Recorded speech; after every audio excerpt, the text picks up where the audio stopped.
Hello there, good people. Welcome to It's a Shaw Thing. I'm your host, Rob Shaw, here to talk a little fantasy football. Time to talk a little FoxSports.com. Fantasy quick challenge, exciting stuff. It's called a fast draft. You could start all over again, even if you had a bad draft early in the year, suffered some injuries, no problem. Every single week you start from scratch, pick up a quarterback, couple of running backs, couple of wide receivers, tight end, a kicker, and all is well. Play against your friends, play against your neighbors, play against your family, play against strangers. You could do it all over at FoxSports.com. Well, let's talk about the draft that I took part in. As far as my first pick off the board, it was easy. It was Chris Johnson of the Tennessee Titans playing against the Houston Texans. This guy's been on fire recently. Particularly loved what he did last week when he had over 100 yards receiving as well. Multi-dimensional. Texans usually put up points, but not the best defense. So Johnson should have an opportunity to put up solid numbers once again.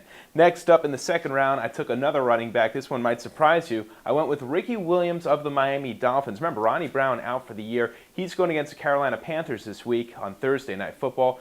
Panthers, a team that's very rush-oriented, just like the Miami Dolphins are, so I think Williams is going to put up some solid numbers this week. Next up, I went with a wide receiver, and the best one out there in my mind, Randy Moss of the New England Patriots going against the New York Jets at home. You think that Brady and friends aren't going to try to prove something? Expect huge numbers from Randy Moss this weekend. Next up, I finally settled in and grabbed my quarterback. It was Donovan McNabb, fresh off over 400 yards passing. He's going against a Bears defense that's allowed 5 touchdowns to 2 different quarterbacks so far this season.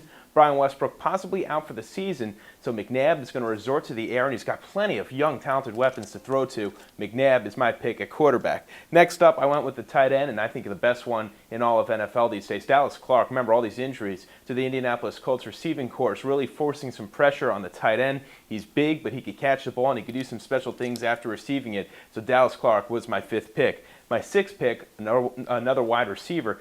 Oh man, Calvin Johnson came back from injury, had huge numbers last weekend. This time around, the Lions play against the Cleveland Browns. We'll talk more about that tomorrow, but I'm telling you right now, Calvin Johnson in store for a huge weekend. And the final pick was my kicker, as if you care, Rob Baronis of the Tennessee Titans against Houston, playing indoors, don't have to worry about weather. And as I said, this should be a fun game with plenty of scoring opportunities in the red zone. Baronis is a guy who can kick the 50-yarder, so he's my pick there. Well, that's all for now. If you have any questions, email us fantasycontent@opensports.com.